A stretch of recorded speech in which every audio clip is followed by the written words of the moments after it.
boa tarde. Hoje, 10 de maio, é o Dia da Memória do Poder Judiciário e o Dia Internacional do Museu. Os tribunais de todo o país vão realizar durante todo o mês eventos para comemorar a data. O objetivo é dar maior visibilidade à memória da justiça brasileira e à importância de resgate, preservação, valorização e divulgação do patrimônio histórico. A iniciativa dos tribunais é um dos destaques do Jornal da Justiça de hoje. Vamos aos demais. Com autorização da Justiça, Ministério Público do Rio de Janeiro faz operação contra a rede de jogos de azar. Foram denunciadas 30 pessoas pelos crimes de organização criminosa, corrupção ativa e passiva e lavagem de dinheiro. Estudo do Conselho Nacional de Justiça confirma rapidez na tramitação de processos nas varas dedicadas exclusivamente à infância e juventude. E ainda, Superior Tribunal de Justiça institui cota para mulheres vítimas de violência doméstica em contratos de serviço.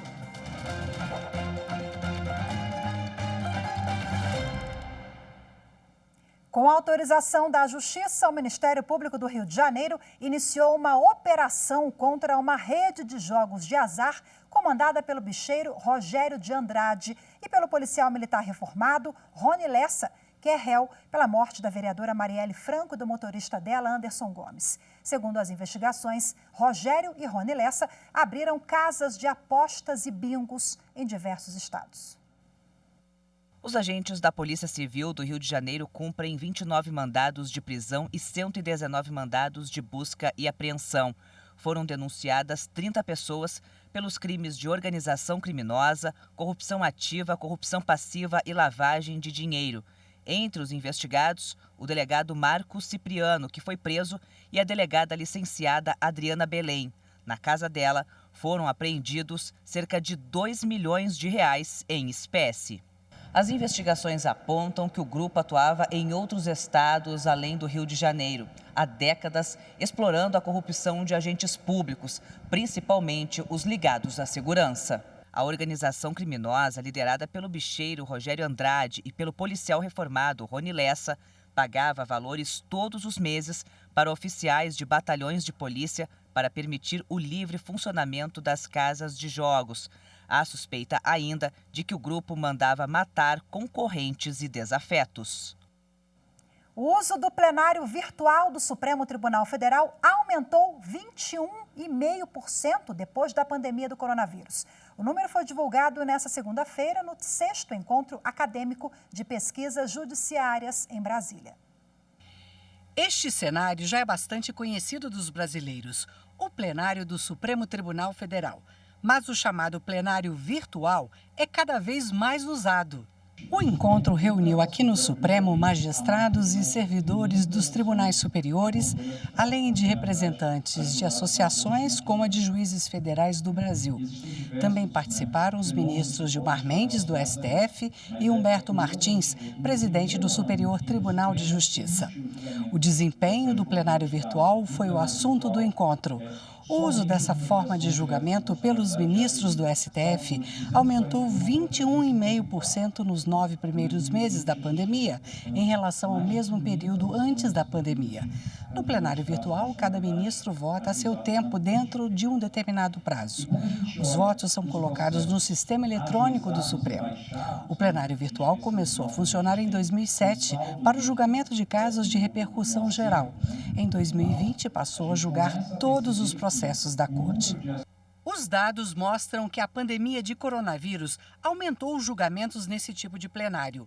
Em 2019, 81,9% de todos os julgamentos do colegiado foram realizados no virtual. Em 2021, o percentual passou para 98,4%. Os números foram divulgados em Brasília no 6º Encontro Acadêmico de Pesquisas Judiciárias para magistrados e servidores de tribunais superiores, além de representantes de associações, como a de juízes federais do Brasil. O ministro Gilmar Mendes falou da agilidade do voto no plenário virtual. Eu posso votar no plenário virtual essa matéria. E foi isso que permitiu que o tribunal julgasse vários temas que já estão pacíficos, mas que talvez, se dependessem de alguns minutos no plenário físico, aquilo poderia se transformar numa hora ou mais e nós não teríamos a dinâmica necessária. De modo que nós conseguimos ter avanços significativos a partir dessa perspectiva, dessa abertura que se fez no plenário virtual. Bom, e falando em plenário virtual, o plenário virtual do Supremo Tribunal Federal formou maioria para que o estado de Alagoas distribua entre os 13 municípios da região metropolitana de Maceió o dinheiro arrecadado com o contrato de concessão do Serviço Público de Saneamento Básico. 8 ministros da Corte já votaram na ação que foi ajuizada pelo Partido Socialista Brasileiro. O julgamento no plenário virtual é para referendar decisão provisória do relator, ministro Edson Fachin, que declarou inconstitucional parte das normas que estabeleceram o repasse integral ao governo de Maceió do valor da concessão do Serviço Público de Água e Esgoto. A sessão fica aberta para a manifestação dos ministros do STF até sexta-feira. Na ação, o Partido Socialista Brasileiro alega que não distribuir o dinheiro do contrato entre os municípios que fazem parte da região metropolitana viola os princípios federativo e da autonomia municipal e desrespeita o direito à saúde básica e à titularidade dos serviços de saneamento.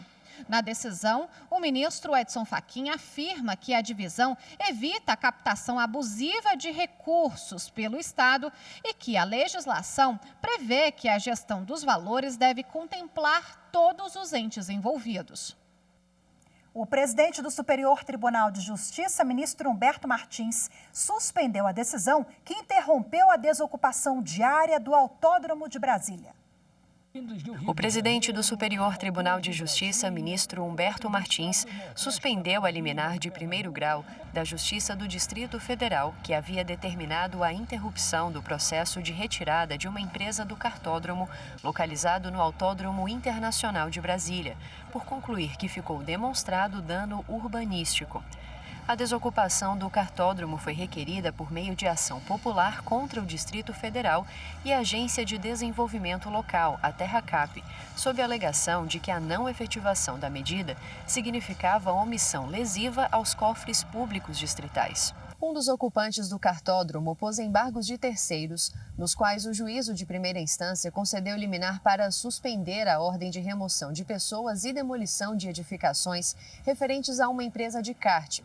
O governo local e a TerraCap requereram que a medida fosse suspensa até o julgamento do recurso, mas o Tribunal de Justiça do DF indeferiu a suspensão. O governo do DF e a TerraCap ajuizaram o pedido de suspensão da liminar no STJ, alegando grave lesão à economia e à ordem pública, porque impediria a regularização urbanística do local, cujos gastos previstos superam os 70 milhões de reais. Segundo o ministro Humberto Martins, a ocupação irregular do cartódromo pelas empresas operantes do espaço foi reconhecida pelo Tribunal de Contas do DF e elas foram notificadas, o que embasa a necessidade de adoção de medidas de desocupação integral do Autódromo Internacional de Brasília. A determinação do presidente do STJ vale até o trânsito em julgado do processo principal, que tramita nas instâncias ordinárias. Veja a seguir, tribunais de todo o país realizam durante este mês eventos para celebrar o Dia da Memória do Poder Judiciário. Os detalhes daqui a pouquinho, voltamos já.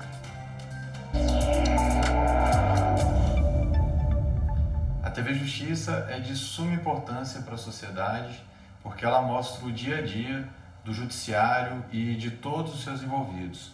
Ela é completamente diferente de todos os outros jornais e eu digo isso porque as informações trazidas são sempre temas presentes na rotina do brasileiro, são questões jurídicas que muitos desconhecem ou que têm dúvida, enfim, trazendo esclarecimentos à sociedade em geral.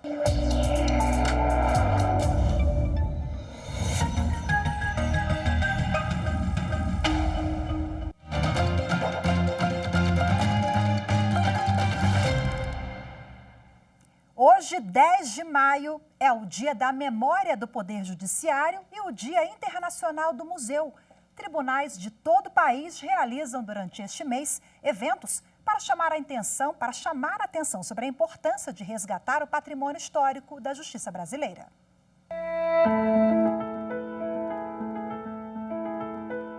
Conhecer, preservar e valorizar o patrimônio cultural é manter viva a história de como o Poder Judiciário brasileiro surgiu e se estruturou. Uma visita ao passado para entender como a justiça vem evoluindo na garantia de direitos. O Dia da Memória do Poder Judiciário é importante no sentido de valorizar a instância do Poder Judiciário, né? Como que o Brasil, como qualquer sociedade organizada, né, deve valorizar a história do seu poder judiciário, que é um poder que garante os direitos à sua população, né? Então, essa importância da memória traz justamente um histórico de toda a atuação do judiciário e aponta para as decisões que o judiciário vai tomar no futuro. Processos que guardam as decisões, objetos que demonstram como era o dia a dia dos juízes, mobiliário, roupas, tudo isso faz parte do patrimônio de memória do Judiciário. O Dia da Memória do Poder Judiciário foi instituído pelo Conselho Nacional de Justiça em 2020. A data faz referência ao alvará de 10 de maio de 1808 de Dom João VI, que criou a Casa da Suplicação do Brasil, com os mesmos poderes do Tribunal de Portugal. A Casa da Suplicação foi a primeira instituição jurídica do país, uma espécie de independência da justiça brasileira em relação à portuguesa, uma precursora do Supremo Tribunal Federal. 10 de maio também é o Dia Internacional do Museu, que tem um papel importante para manter a história do judiciário viva. Inaugurado em 1978, o Museu do Supremo ganhou, ano passado, mais espaço. Em 1.300 metros quadrados, o museu abriga parte dessa história, que fica em exposição aberta ao público para visitação guiada. Tanto presencialmente quanto virtualmente, as pessoas podem vir aqui, os cidadãos podem vir aqui, fazer o seu agendamento de visita e conhecer o espaço expositivo aqui do museu. E também na internet, por meio de um link no site, né, no nosso site institucional, ele pode acessar a visita, o tour virtual e ter acesso a informações, né, pormenorizadas do acervo. É isso aí, a programação completa dos tribunais para comemorar o Dia da Memória do Poder Judiciário está lá no site do Conselho Nacional de Justiça, que é cnj.jus.br, esse que aparece aí na sua tela. Ainda sobre o assunto, você confere agora o bate-papo da repórter Carolina Chaves com a diretora do Memorial da Justiça do TJ de Pernambuco, Mônica Pádua. Mônica, muito obrigada pela participação aqui na TV Justiça. Bom, o Tribunal de Justiça de Pernambuco lança hoje o hot site do 2º Encontro Nacional de Memória do Poder Judiciário. Eu queria que a senhora falasse um pouquinho sobre as novidades, né, a respeito desse 2º encontro. Foi muito importante a gente ter essas informações na internet, porque foi uma procura muito grande por esse encontro. Teremos 4 eixos temáticos, que são gestão da memória, conservação preventiva e preservação digital, história institucional e patrimônio cultural, promoção de cidadania e difusão de acervos. Para cada um dos eixos, vai ter uma palestra e teremos várias comunicações, num total de 5 palestrantes e 21 expositores. Os eixos serão compostos por painéis, que somam um número de 6. No último dia do encontro, para fechar com chave de ouro, vamos ter a entrega do Prêmio CNJ de Memória, que vai ser o primeiro ano, né, que o CNJ vai estar dando esse prêmio, e teremos também visitas técnicas aos memoriais aqui de Pernambuco e dos centros de memórias dos tribunais locais, né? Ok, muito bacana. Agora, doutora Mônica, o evento ganha ainda mais relevância por causa das comemorações dos 200 anos da independência do Brasil e da instalação também do Tribunal de Justiça de Pernambuco, né? Episódios históricos que são celebrados neste ano de 2022. Eu queria que a senhora comentasse. O TJPE foi criado em 13 de agosto de 22. Ele passa a ser o 4º órgão recursal criado no Brasil e o último do período colonial. mas é bom lembrar que em Pernambuco há muito mais do que 2 centenas de anos de prestação judicional. Já havia a justiça desde a época dos donatários, no período colonial. Eles tinham o poder da jurisdição, é bom lembrar. Então, o nome do tribunal instalado há 200 anos era diferente. Ele se chamava Tribunal da Relação. E eu gostaria que a senhora falasse sobre a importância de celebrar essa memória, né, de manter viva essas origens que fazem parte da nossa história. Hoje, como eu falei, estamos começando só as comemorações de 200 anos com o segundo encontro do Nacional de Memória do Poder Judiciário. Mas teremos também, durante a abertura do evento, o lançamento do livro Uma Corte de Justiça do Império, de autoria do desembargador Ribeiro do Vale, esse livro aqui. Ele vai ser lançado hoje a formato impresso, já foi lançado ano passado em PDF, está no nosso site para quem quiser fazer download. O livro conta a história do Tribunal da Relação de Pernambuco, contextualizando o período anterior de sua instalação, ainda na colônia, informando detalhes do funcionamento da Casa da Relação, que também se chamava Casa da Relação, até a sua extinção em 1892, foram 70 anos de funcionamento desse tribunal aqui em Pernambuco. É uma obra valiosíssima para os estudiosos da justiça brasileira, está em PDF, como eu falei, já no nosso site para download, além de termos também uma versão impressa, que vai ser lançada hoje e vai ser distribuída gratuitamente entre os participantes do evento. Teremos também, continuando as comemorações de 200 anos, outros eventos programados pela presidência do tribunal, que serão anunciados posteriormente pela administração mais perto da data. Quero finalizar destacando que somente com a gestão e preservação da nossa memória poderemos conhecer a nossa história. E o TJPE está empenhado em cuidar de seus acervos para possibilitar o acesso e a difusão do conhecimento sobre a sua história. Obrigada. Doutora Mônica, muito obrigada mais uma vez pela participação aqui na TV Justiça. E é muito bom a gente conhecer as nossas origens, né? Saber de onde veio tudo isso, até para dar um rumo aí para onde caminha a justiça brasileira. Mais uma vez, muito obrigada pela participação aqui. É mais, obrigada também. E você vai ver a seguir no próximo bloco. O Superior Tribunal de Justiça institui cota para mulheres vítimas de violência doméstica em contratos de serviço. Os detalhes daqui a pouquinho, volto já.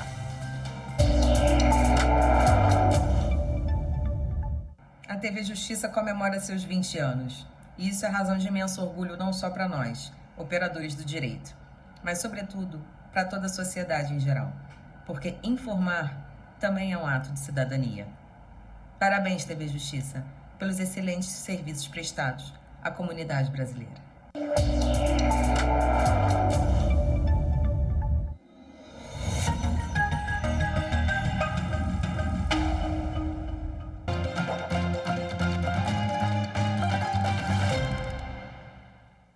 Um estudo do Conselho Nacional de Justiça aponta que varas dedicadas exclusivamente à infância e juventude julgam processos com mais rapidez do que aquelas que atuam em mais de um ramo do direito. Na vara da infância, um caso é julgado em média em 8 meses, enquanto nos juízos comuns, o mesmo processo pode demorar 2 anos. O levantamento analisou o DataJude, o banco digital de dados processuais do Poder Judiciário do Conselho Nacional de Justiça. Nos casos de adoção, por exemplo, o processo dura em média até o julgamento 8 meses em uma vara exclusiva, 1 ano e 3 meses em uma vara cumulativa com mais de uma atribuição e 2 anos em uma vara de juízo único, que trata de todos os ramos do direito. Embora sejam mais rápidas no tratamento das ações, as varas de competência exclusiva ainda são minoria na estrutura da justiça. Representam apenas 4,51%. De acordo com o estudo, pelo menos 3.148 unidades de primeiro grau têm competência para julgar processos judiciais na área da infância e juventude no Brasil. O Tribunal de Justiça de São Paulo é o que mais possui varas que tratam unicamente de casos com essa temática. A pesquisa analisou também a movimentação processual em 2020. Ao final do ano, cerca de 167 mil processos estavam pendentes de solução, número quase 3 vezes maior que a quantidade de processos que foram baixados. Para o Conselho Nacional de Justiça, isso mostra a necessidade de se continuar buscando formas de melhorar o atendimento do Poder Judiciário às crianças e adolescentes. O Superior Tribunal de Justiça instituiu cota para mulheres vítimas de violência doméstica em contratos de serviço. A cada minuto, 8 mulheres no Brasil foram agredidas durante a pandemia do coronavírus. E a quantidade de registros revela um cenário preocupante. Só no ano passado, 17 milhões de mulheres sofreram violência física, psicológica ou sexual no país. Em muitos casos, a dependência financeira do agressor leva a mulher a uma situação de vulnerabilidade ainda maior. E depois de enfrentar o medo e romper com o ciclo da violência, elas precisam também de forças para recomeçar. Na medida em que nós colocamos essas mulheres no mercado de trabalho e abrimos a perspectiva de um maior equilíbrio social e econômico, nós estamos sim criando a possibilidade de quebrar o ciclo da violência. Como forma de contribuir com a independência financeira dessas mulheres, o STJ instituiu uma cota em contratos de serviço contínuos da Corte a ser preenchida por mulheres em vulnerabilidade social e financeira, vítimas de violência doméstica. Essa é mais uma ação histórica de grande importância. Com ela, o Tribunal de Cidadania sinaliza o caminho que deve ser seguido como uma forma efetiva e estrutural de solução para as questões de mulheres que são vítimas de violência. Iniciativa pioneira no Poder Judiciário, a cota corresponde a 4% do total de postos de trabalho em cada contrato com regime de dedicação exclusiva de mão de obra. Segundo a instrução normativa, as cotas são aplicáveis a contratos com um quantitativo mínimo de 50 colaboradores. Para viabilizar o acesso das empresas ao cadastro de mulheres em situação de violência doméstica, o tribunal firmará acordo de cooperação com a Secretaria de Desenvolvimento Social do Governo do Distrito Federal. A implementação da cota estabelecida pela instrução será tarefa da Assessoria de Gestão Socioambiental, com a colaboração da Secretaria de Administração. É importante que fique claro, que o papel do STJ é fornecer o caminho. E como que isso se torna prático? Com a inserção de cláusulas editalícias, que façam a previsão da cota. Diante disso, a empresa que ganhou a licitação, ou seja, a empresa contratada, ela vai entrar em contato com as casas que recebem estas pessoas, que a Secretaria de Desenvolvimento Social já indica, como é o caso, por exemplo, da Casa da Mulher Brasileira, e ela vai até lá e analisa o perfil das profissionais que ali se encontram. Faz as devidas entrevistas, faz os devidos testes e a pessoa se encaixando, então ela é contratada pela empresa e vem trabalhar aqui conosco. As trabalhadoras selecionadas dentro da cota terão seus nomes mantidos em sigilo para preservar sua intimidade e segurança. É claro que estas informações elas têm um nível de sigilo.